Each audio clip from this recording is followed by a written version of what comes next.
Din il-ġimgħa l-Gvern mistenni jippubblika Green Paper għal konsultazzjoni li titratta l-użu tal-mobile biex ċittadin jirċievi servizz tal-Gvern.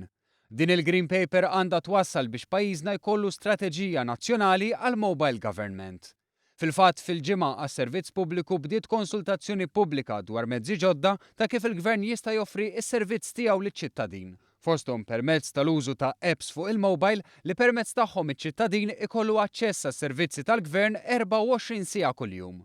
Il-konsultazzjoni organizzata mill-Aġenzija tal-Informatika tal-Gvern, il-MITA, rat il-parteċipazzjoni ta' numru ta' studenti minn organizzazzjonijiet varji fosthom mill-oqsma tas-saħħa, l-inġinerija, it-teknoloġija tal-informatika u l-midja.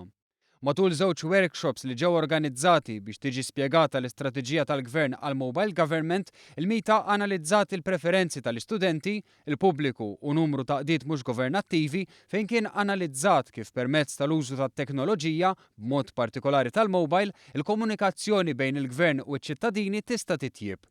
Tony Sultana, Chairman Eżekuttiv tal-MITA, qal li dan għandu jsir fil-waqt li tiżdied il-parteċipazzjoni tal-pubbliku fit-teħid tad-deċiżjonijiet tal-Gvern.